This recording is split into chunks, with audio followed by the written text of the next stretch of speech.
Hey, I'm Lush. Welcome to Easy Impact Frames VFX for Unreal Engine. With this brand new tool, free tool that I've just created, you'll be able to create these sort of effects, which are present in a lot of animes and whatnot. I really like the fact that you can control the parameters on their totality and you can switch between different types of impact frames. Right here, you can see that this one is even colored, has a different type of shockwave shape right there. You can switch between the different examples that I've just created. This one has like 3 ripples that go like that, and you'll see that it's really easy to tweak. And so this video is just a quick tutorial on how to tweak those around, how to play around with the different types of effects that I've created. This, for example, is like a haki from One Piece. I really like how they display impact frames in One Piece. That's the main reference that I took to create this pack, which is really great, really amazing. This one also has some coloring to it, but it might be hard to see because this is so fast. So what you can do is open up the console and just set this to be slow-mo 0.1 and then play the effect, and you'll see the different effects that are going on through the whole totality of the effect. And that's a pretty nice, neat tip that you've got right there. So let's check this other one out. Really like the radial shape that there's right there at the center. So it's like the most profound, like most deep point of impact right there. You can feel by using contrast and colors and whatnot, you can see the effect that that causes on the rest of the environment. So let's change this one. So maybe it's like the 10th one. So we don't go through all of those because you can check those on your own. But yeah, you can see this is another one of the possible effects that there are. All right, let me check this one in slow-mo so you can see. It's like a shockwave that comes in and then implodes and just goes out again, and it's super nice. I really like it. Before we start, if you want to learn real-time VFX for games, you can access the courses that we've just released right now on clevender.com. There's a bunch of quick courses that you can take, and the newest course is the Substance Designer for Real-Time VFX Artist course, in which you'll find a bunch of really niche and useful tips for you to be able to create those extra, really creative real-time VFX textures for your games. And you'll also be able to practice with real use case scenarios and studying from other games and whatnot to create visual effects like that one. You can see my hyped face right there, seeing the plot that we've just created. So don't miss out. Go ahead, take a look at clevender.com and see you around there. All right, so you can see that this object right here is a blueprint actor, right? And so this is the impact frames manager, which you'll be able to use to test the impact frames. But to actually use the impact frames is really easy. You can search for the Niagara systems right here on there. And so you can find the advanced ones, which are the ones that are supposed to be used. There's a couple tests in there that you can check out also, but the ones that are ready are these ones. So to display one, just drag and drop into the scene, and there you go. That's it. So you can activate, deactivate, and yeah, depending on how far away you're from them, you'll see the area of affection of the shockwaves being longer or shorter. But yeah, if I zoom out, you see that yeah, it stays right there and it doesn't go any further than that. So let me just grab another one, for example, this one, which is the first one. So you can see that yeah, this one goes like almost all the way through. And a fun thing with this is the fact that if you are looking into this way, the radial effect and all the distortions and whatever will be coming out of this point in space, which is really great, really nice. I really like the effect that that has, because maybe you have a couple of those happening on the screen at the same time. So you'd be seeing more action into the scene. Might be a bit complex, like it might get really busy on the screen if you start doing that. So let me just duplicate this twice. All right, so there's a couple more extra shockwave effects right there, for example, and so you'll see the effect that that causes, and it's not ideal. So you can see that if you try to use multiple of those, you will only be seeing one of them. Let's not jump into the technical details of it, but let's say that this is using like a pass on the screen. It's grabbing the whole screen, and so if you duplicate this one will be trying to read the info from this other effect, but it will be doing nothing. So it's just like a fight between those two that are competing for the importance. So the one that's closer to you will be the one that will be displayed. I'm going to create an update to support multiple impact frame particles at the same time. But for now, this is what we've got is just one of those, which is more than enough, I think. You'll be good to go with just one. So yeah, don't worry about having multiple of them at the same time on screen right now. So this is the overview map. This is the demo scene, which is composed of a couple characters, a couple things in the environment right there, a camera. And so when you play, you're actually seeing through that cinematic camera that has depth of field, that has the blur and whatnot. But if you want to display the impact frame, you have to press the number 1 on the keyboard, and that will activate the manager blueprint. And so this is the manager blueprint right here. And as you can see, there's a couple parameters exposed right there. One is the impact frame system, which is the Niagara system that you'll be choosing from to actually display on screen when you press number 1. Then there's a shake, so it's a camera shake. You can see that it's pretty subtle, but it really helps selling the effect that there's an impact right there. So you can see the camera kind of vibrating right there, which is amazing. I really think that's a necessary touch for you to be able to convey the most juice out of this impact. Then you've got the extra effect, which is the effect that's displaying like the lighting and whatnot, because you can also disable that. And so you can see just the impact frame as is. So this is the impact frame without any extra visual effects on top. And if I set this to be slow-mo 0.1, you can see that this is the number 10, which is the one that we used at last. So let's switch this back to be number 1, like so. And so you can see that this is the one. Let me switch this back to slow-mo mode. And you can see it's really great. I really like the timing that this has. And the different colors, the different intensities, the different shapes. All the colorings, all the intensities, and the radio shockwave going on and whatnot, that's controlled through the Niagara system using dynamic parameters. Okay, if that's too technical, don't worry. I'm just gonna be walking you through it so you can better see how that's put together. But just know that you can activate the extra effect, which is this one, which is just a quick effect that I've just created for display purposes, like lightning of sorts with Haki from One Piece. And you've got the do repeat option. So if you activate this, you'll be able to just press it once and it will be repeating each seconds. It will be just going through at it again, and you'll be able to just observe and switch the material instances while you're at it. So let's say that right now I want to adjust this material, which is the 0.1, which is the one that's being displayed on screen right now. I'm seeing that one. I don't need to see this preview right here, so I can minimize this. And then I can tweak all of those parameters right there. Let me switch this to be slow-mo so I can better see that. Okay, and I'm going to start by activating the color lookup table lerp, like that. So now you'll see that there's a bunch of colors on the screen instead of it being black and white. And that's just because we are using these type of textures right here, which are called lookup tables or LUTs. So you'll be able to color the scenes accordingly using those colors. So if I set this to be orange, for example, and now we wait for the impact frame to happen again, you'll see that it's just an orange impact frame, right? You can also switch the amplitude, the offset, so you'll be moving the colors around, right? You can also set this to have a speed, so we'll have the colors moving whenever that happens. All right. And you could barely see that right here in this context, and that's just because, you know, you have to work out the colors and then the lookup tables to work together, but the colors were definitely moving. So let me crank that up a bit more so you can see it in a more pronounced manner, maybe switching this to be this other one. Okay.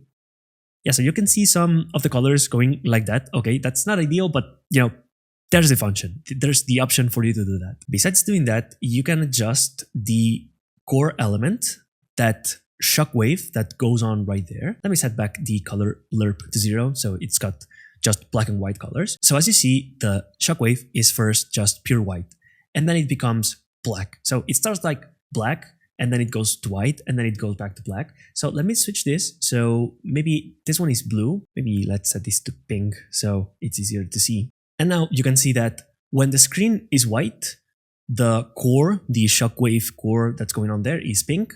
Then when the screen is black, is inverted. So it's using the blue color.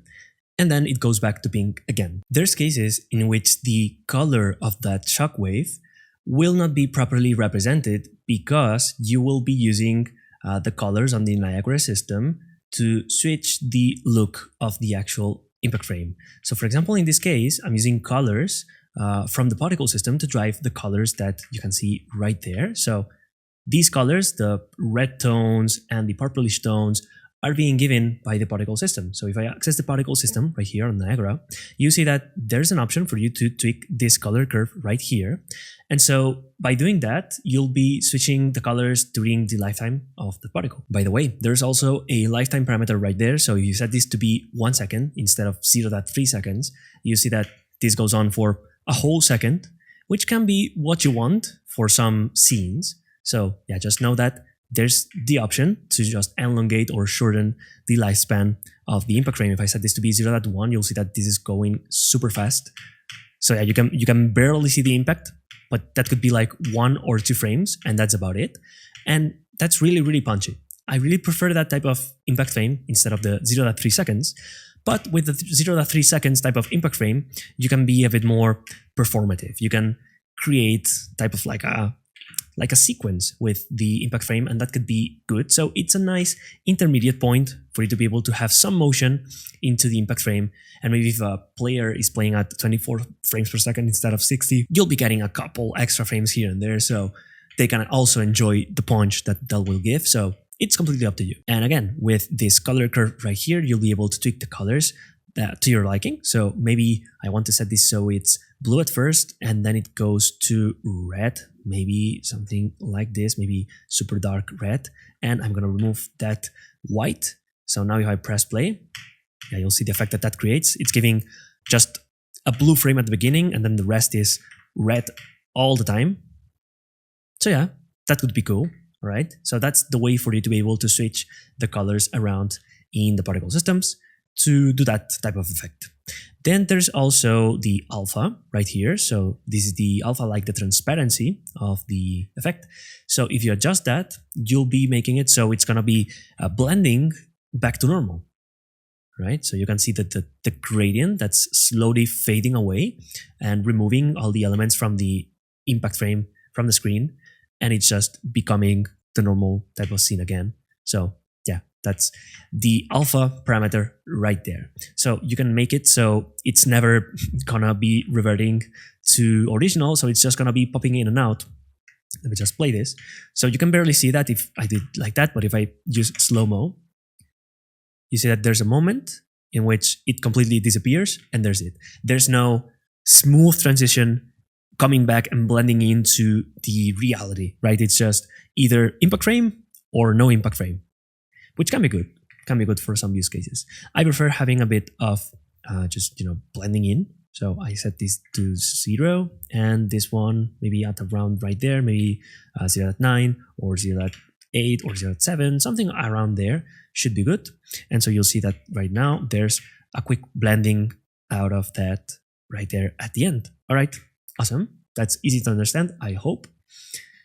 Besides that, you can also control the camera shake right here, so you can access it and tweak the different parameters around, the FOB right here, the rotation. I wouldn't recommend tweaking the rotation at all, but just move the location, maybe a bit more, use the field of view, maybe crank up the duration or reduce it a bit to be more snappy. So that's completely up to you, but it's also super easy to understand. What I was trying to explain before is that in the particle systems that use the color of the particle to drive the colors on the impact frame, such as this one, which is like red, purplish, whatnot, it doesn't matter that you set the lookup table core colors to black and white because you won't be seeing those as black or white. So you can see that when it's black, it's actually kind of black, but when it's white, it's inheriting the colors from the particles. So it's becoming this kind of like purplish tone into red.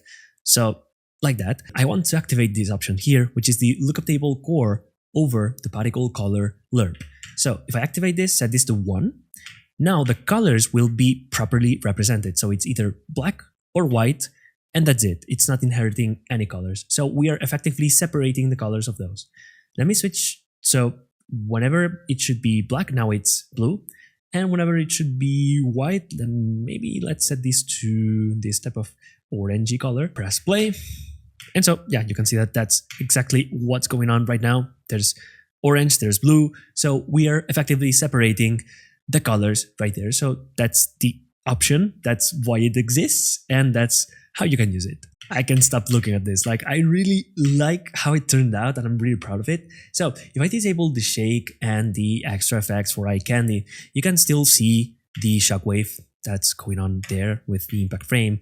But what if I want to disable the shockwave? What if I want to just have the impact frame but no shockwaves on it?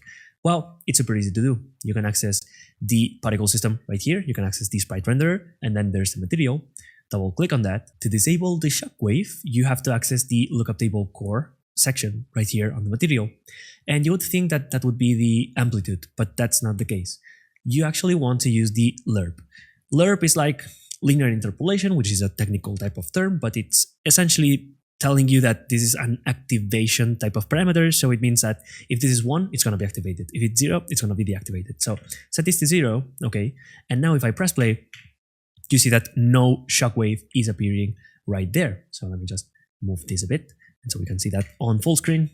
And now with slow motion, bam, yeah, you can see that the impact frame is happening with the radial effects and whatnot, but we don't have any shockwaves, which might be the intended use for your case, right? This can be like not perceived as powerful enough because, well, we're not using any camera shakes or we are not using any extra flavor on top. So let me activate the shake just so we can see the difference with the shake or without. This is with the shake. I really think that this feels much, much better already. And that's with the shake in slow motion. It's also feeling great. And now let's activate the extra option right here. So you'll be able to see this now does really feel great, even with the slow-mo. You can even see that. All right, with the lingering effects, the lingering distortion that's going afterwards, the lingering type of energy that flows from the center also. So yeah, even without the shockwave, we still have a powerful impact frame right here to work with. And let's say that maybe the effect doesn't need to happen right there where the punch is happening. Maybe it's happening, you know, at the background for some reason. So I can move that really easily and just set it maybe right here at around this character right here. And let's see. Ah, yeah, that was an impact frame. So yeah, you can see it's going on just behind that character right now. And since the character is kind of out of focus, yeah, it's kind of strange. It's a bit strange, but let's just move this at the front of the composition right here. So maybe at around the position of the sword, and it's also a bit out of frame, a bit out of focus, not out of frame, it's just a bit out of focus right there. But yeah, if I press number 1, yeah, you can see that there's a scorch mark on the air, which is not ideal, what I'm gonna be doing, and you'll be able to see how easy it is to trick. Let me access the extra VFX right here. I'm gonna be searching for the scorch and deactivating it. I can save right there. And now I don't have any scorch going on. So I can, again, press play. And that's happening right there at this character's sword right here. All right.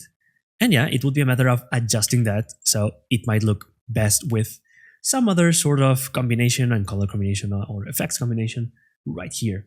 So let's set this back to be at around there, which is at the point of impact from the hand. And now let me show you how you can also create your own impact frame by creating a new system. So let's duplicate the NS impact frame advanced 01 always.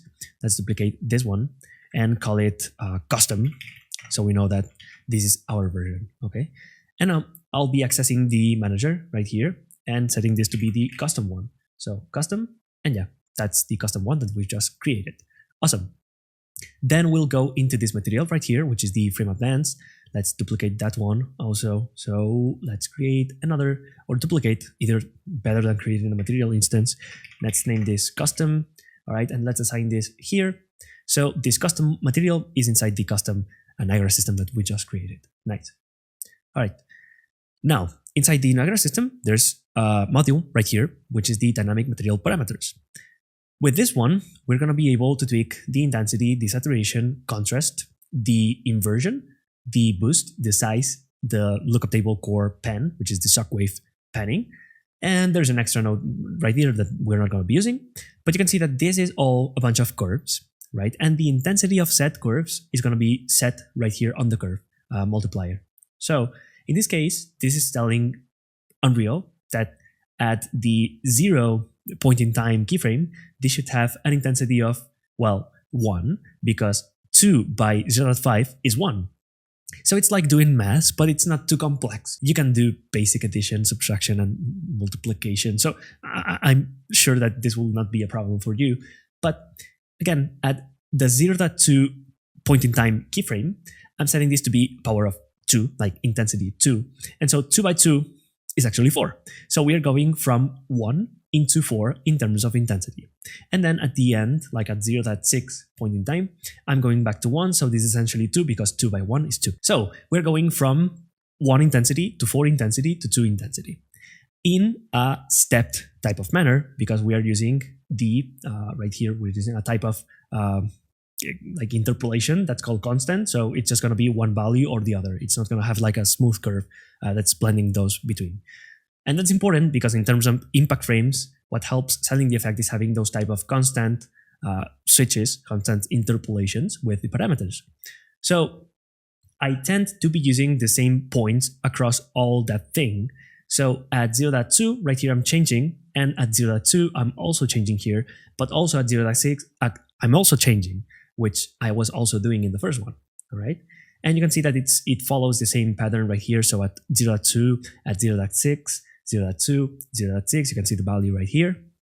Same here, 0.2, 0.6. But in this case, it's like inverted. So you can see that this should be up, but it's instead going down. So we are inverting that. And as for the lookup table core pan and this other one, which is the desaturation, I'm using interpolation that's not stepped. So it's like linear or smooth or whatever. So that's giving us like a smooth fade out. And in this one, the core pan is like the shockwave expansion. So I don't want it to be stepped. I want it to be smooth and flowing outwards smoothly, right? So that's why I'm using those curves. Those are the most important parameters right here, and it's super easy to understand them and super easy to tweak them. Besides the material, which I've already shown you how to use, let's just use this as a base, all right? And now what I'll do is activate the do repeat. But even with that, even if I press that and I let this repeat, you see that, for example, right now we are missing the shockwave. And that's just because we deactivated that in the material. So let's go back into our custom material and activate the shockwave again, which is this parameter right here. Let's activate it. All right, great. We recovered our shockwave right here. Amazing. So let's say that I don't want the shockwave to move at all. So to do that, I can remove all of those parameters right here. So you can see that this one goes all the way up to 2 in value. And so now what I'll do is just disable all of that, and I won't be seeing the shockwave right now because it's way out of that space. So setting this back to maybe at around the 0 point, you'll start to see the shockwave right here. So now if I press play and play that, you see that the shockwave is staying in place, right? It's just staying there. And while we are at this, let me just explain you a concept that I've missed on explaining on the materials. So as you can see, this one is just like a donut of sorts, right?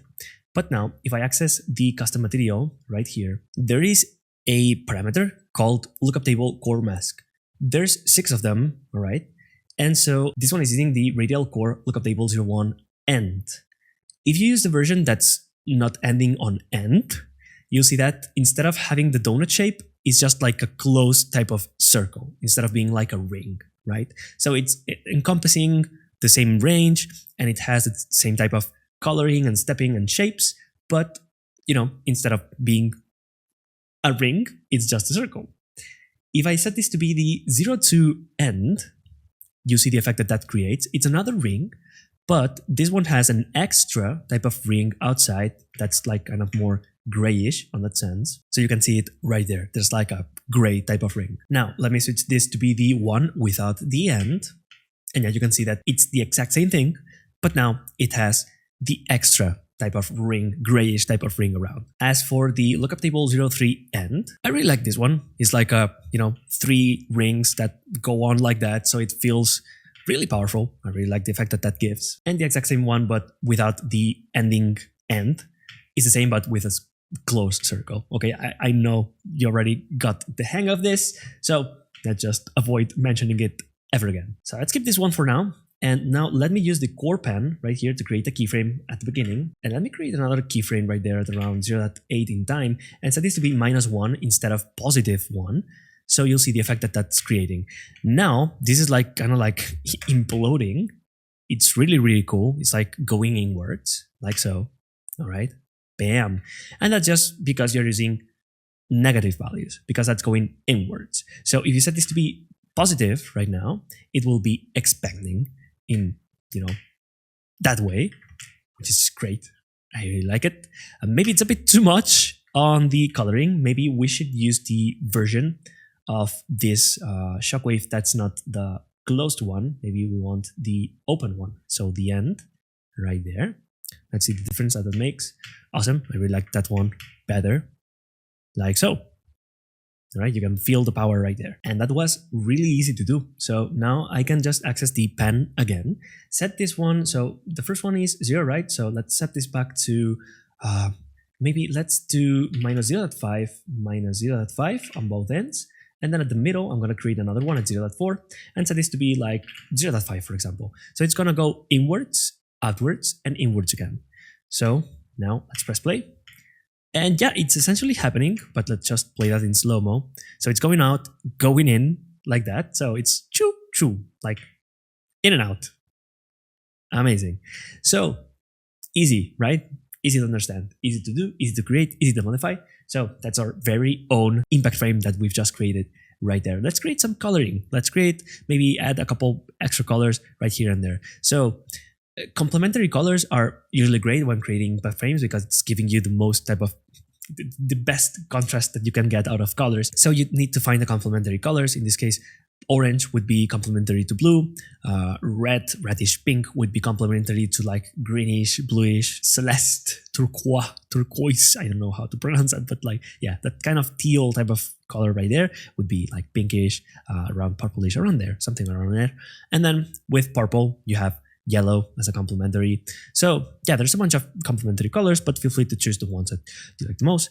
Let's go maybe with, pinkish type of, yeah, that kind of pinkish. And then I'm just going to go green, which is this other type of color right here. So it's just going to be a bit of that pinkish color.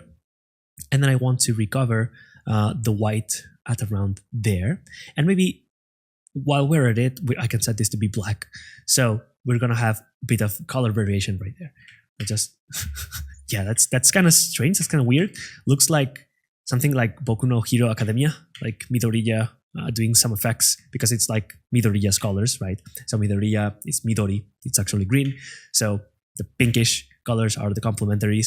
So yeah, that really feels like Boku no Hero, right? Because especially with the lighting, which is also like kind of that pinkish tone, we're seeing that.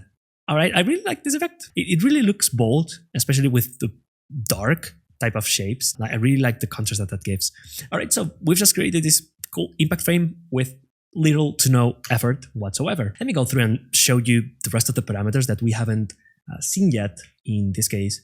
So I really like this one. I'm going to be keeping this one. So I'm going to be switching this for the advanced 01, the normal one, right? So this one right here. And I'll be disabling the shake and the extra for now. So we can only focus on the specific looks of the impact frame itself. One of the most important parameters right there is the boost.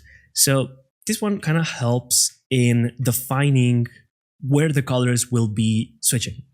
So if I set the boost to 1, you see the difference that creates. It's like the shapes are less readable, like you can really perceive what's going on there when that happens. So yeah, it's kind of blurry. You can see the floor with a gradient and whatnot, and that's not good. So let's switch the boost to be maybe like 3. That's gonna take us a bit closer towards what we want. Yeah, you can still see the floor, which is not ideal. Let's go a bit higher, maybe 5. Okay, we're getting closer. Maybe that's the look that you want to achieve, but not my case. So let's go all the way up to 7. Okay, I think that's good enough. I think we could use this, but I really prefer to crank that. So maybe 20. Okay, that's too much. Let's go back to 10. And yeah, I think 10 would be a nice spot. So that's the way for you to be able to tweak the boost, but also you can tweak the boost right here at the Niagara system. So access the dynamic material parameters, and there's the boost. You can switch it by using the scale curve right there, or also tweaking the values right around there at the keyframes. There's another parameter right there, which is the size, and that's the frequency of the lines that are distorting everything. That parameter can also be adjusted right here, both on the radial, so it's gonna be on the whole thing, on the whole impact frame, but you can also find those on the lookup table core, which it's going to be applying the same principle, but on the shockwave instead of the whole thing. So if I set this to be maybe instead of 55, I can set this to be 5, and you'll see the difference that that makes right there on the impact frame. So yeah, you can start to see that since I'm controlling the size also on the curves right there on the dynamic parameters. So when the inversion happens, when the color inversion happens, I'm getting less frequent separations. On the radial distortion, you'll see that, yeah, that happened. So I could completely remove the distortion on the Niagara system.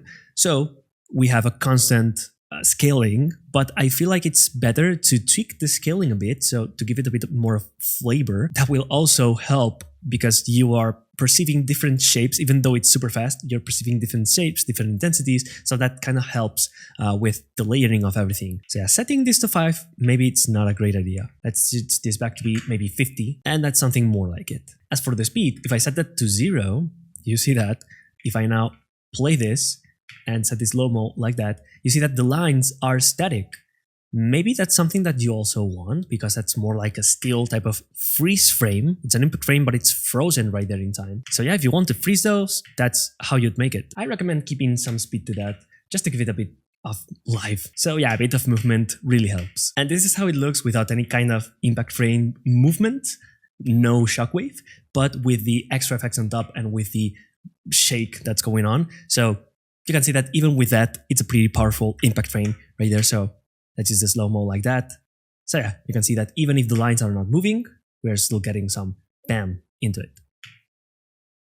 Really dope. And I think those are the core principles of how this tool works. And I'm not leaving anything unexplained. I think the invert is just essentially inverting the colors of the impact frame. So wherever black is, it's going to be white. Or, you know, you can also tweak the saturation of the scene, or you can also tweak the contrast of everything, or you can also tweak the intensity. Well, I was missing, I guess, on explaining the intensity right here. So let me just show you around. So let me just create some like a line like this, okay, that can go all the way up. So maybe around there at 0.2, it's going to be 1. And then at 0.6, it's going to be 0. So we are going to lose the whole totality of it, maybe even like doing it like this. So it's going to be 0 for the first few frames, and then it's going to crank up. Let's see these in slow motion. So you can see that that intensity is essentially the lines, like it's the intensity of the lines that should be appearing right there. So in slow-mo, you can see that at first it starts like with no lines tweaking around, and it's inverting the colors and whatnot and contrasting everything. But the lines appear when the scene inverts, which is at 0.2. So no lines, and it slowly fades away into no lines again. Right? That's the intensity. That's an important feature that I almost haven't explained right there. But there's so many options that it's difficult at the end to not leave anything unexplained. But yeah, you can see what's going on right there with the inversion of the colors and whatnot. So again, easy to understand, I think. So yeah, that's completely up to you. I can now maybe copy, you know, the invert curve right here. So I can copy this one, paste it right there. So I'm just gonna have no intensity at the beginning, I think, and then some intensity, and then again no intensity. So it's just purely like that. Let's set this back. I think it was 0.5, and then this was 1, and this was 2, right? Something like that. We had it like this. Yeah, I think we had it like that, right? Yeah, just a bit, and then yeah, that's about it. All right, so that's mostly it for this asset. Remember that if you have any questions, feel free to reach out. I'm gonna be answering you as fast as possible. It's usually between 0 to 24 hours, so expect a quick response. But yeah, thank you very much for taking a look at the asset and for trusting in our proficiency on creating real-time visual effects for your specific needs and your projects and your games and your passions and your dreams. So, see you around. Bye.